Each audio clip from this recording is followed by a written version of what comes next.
আপনাদের যাদের কাজ ক্যান্টনমেন্টে, আপনারা ক্যান্টনমেন্টেই থাকুন।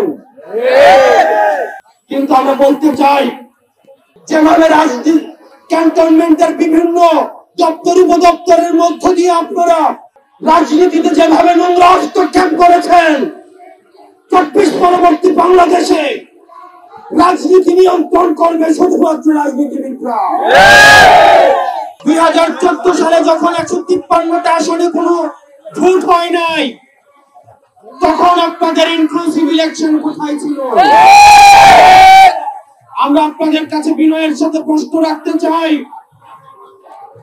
2018 সালে যখন মিডনাইট ইলেকশন অনুষ্ঠিত হলো, তখন আপনাদের ইনক্লুসিভ ইলেকশন কোথায় ছিল? 2024 সালে যখন আমি ভার্সেস দামি নির্বাচন হলো, তখন আপনাদের ইনক্লুসিভ ইলেকশন কোথায় ছিল? যখন আমরা দেখেছি সিএমএইচে এরশাদকে বন্দী করে রেখে একজন দামি বিরোধী সাজিয়ে নির্বাচন অনুষ্ঠিত হলো, বিএনপি কে ক্ষমতা কাঠামোর বাইরে রেখে, গণতন্ত্র কাঠামোর বাইরে রেখে, তখন আপনাদের ইনক্লুসিভ ইলেকশন কোথায় ছিল? যেই বাংলাদেশে 2000 শহীদের রক্তের দাগ এখনো শুকায় নাই, সেই বাংলাদেশে আওয়ামী লীগের সাথে কোন ইনক্লুসিভিটি হতে,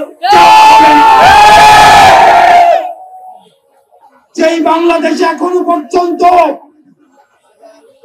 শাপলা হত্যাকাণ্ডের বিচার হয় নাই, পিলখানা হত্যাকাণ্ডের বিচার হয় নাই, ভারত বিরোধী আগ্রাসন হত্যাকাণ্ডের বিচার হয় নাই, আপনার হত্যাকাণ্ডের বিচার এখনো পর্যন্ত সুনিশ্চিত হয় নাই, যে বাংলাদেশে জুলাই গণঅভ্যুত্থানের বিচার হয় নাই, যে বাংলাদেশে গুম হত্যা এখনো পর্যন্ত বিচার নিশ্চিত হয় নাই, সেই বাংলাদেশে আওয়ামী লীগের সাথে কোন ইনক্লুসিভিটি হইতে পারে না। আমরা স্পষ্ট করে বলতে চাই, আপনাদের যাদের কাজ ক্যান্টনমেন্টে, আপনারা ক্যান্টনমেন্টেই থাকুন।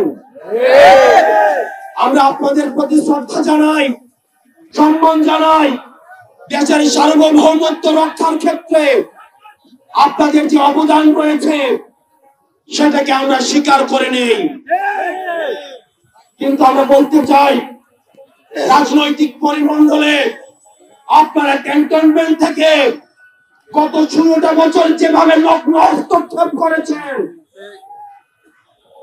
যেভাবে ক্যান্টনমেন্টের বিভিন্ন দপ্তর উপদপ্তরের মধ্য দিয়ে আপনারা রাজনীতিতে যেভাবে নোংরা হস্তক্ষেপ করেছেন, 24 পরবর্তী বাংলাদেশে রাজনীতি নিয়ন্ত্রণ করবে শুধুমাত্র রাজনীতিবিদরা।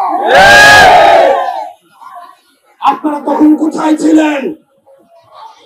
বিগত 1 দশক ধরে আমরা কোন চ্যানেলকে দেখি নাই পদত্যাগ করতে।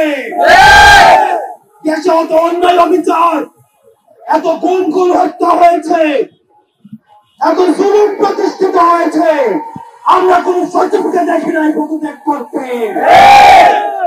একটা চ্যানেলের কি মেরুদণ্ড শোনা ছিল না? আপনারা তখন কোথায় ছিলেন? আমরা কাউকেই দেখি নাই এই অন্যায়ের প্রতিবাদ করে কেউ চাকরি থেকে পদত্যাগ করতে। আমরা আপনাদের সাথে বিনয়ের সাথে, আমরা আপনাদের কাছে বিনয়ের সাথে আমরা আহ্বান জানাবো, আমরা একটি প্রপার একটা ডেমোক্রেটিক ট্রানজিশনের অপেক্ষায় রয়েছি, যে গণতান্ত্রিক প্রক্রিয়ার মধ্য দিয়ে আমাদের যে ন্যূনতম সংস্কারগুলো রয়েছে, এই সংস্কার প্রক্রিয়া শেষে আমরা একটি ফ্রি ফেয়ার এন্ড পার্টিসিপেটরি নির্বাচনের মধ্য দিয়ে, যেটি গত 1.5 দশক ধরে রাষ্ট্র কাঠামোর সহযোগিতায় এই গণতান্ত্রিক পরিবেশের কে আপনারা নষ্ট করেছেন, আমরা সেই পরিবেশে ফিরিয়ে দিতে চাই। সুতরাং এই পরিবেশটিকে ফিরিয়ে দেওয়ার জন্য আপনারা বাধা হয়ে দাঁড়াবেন না। জনগণ হতাশ হয়েছে একটিমাত্র কারণে, সেই কারণটি হল জুলাই গণহত্যার বিচার এই বাংলাদেশের মানুষ এখন পর্যন্ত দেখতে পায় নাই। জুলাই গণহত্যার বিচার করতে এই সরকার ব্যর্থ হয়েছে। জুলাই গণহত্যাকারী যারা আমাদের ভাইদেরকে গুলি করে মেরেছে,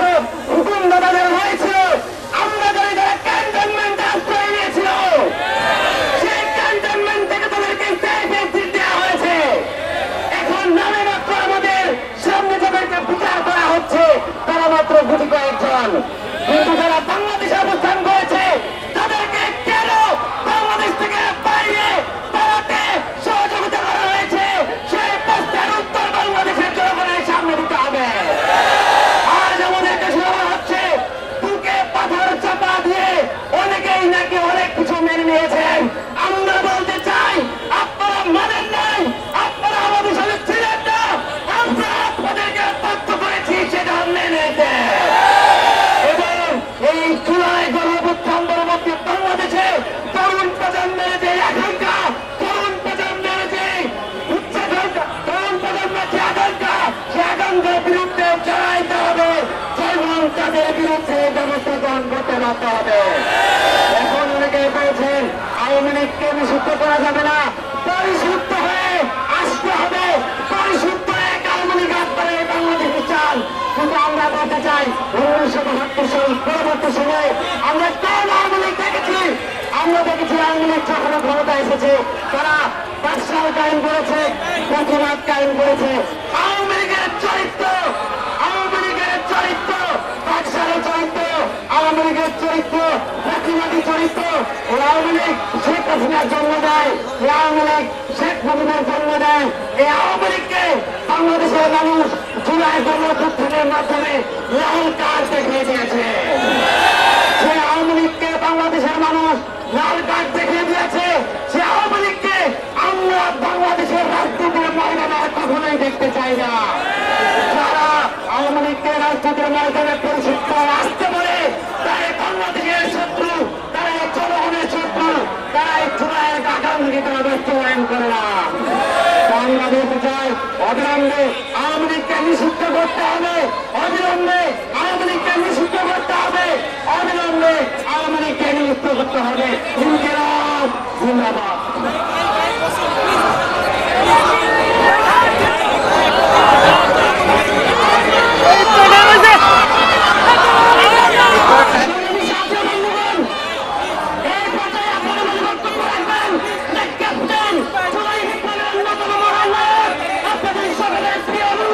জাতীয় নাগরিক পার্টি এনসিপি বিপ্লবী মুক্ত সংগঠন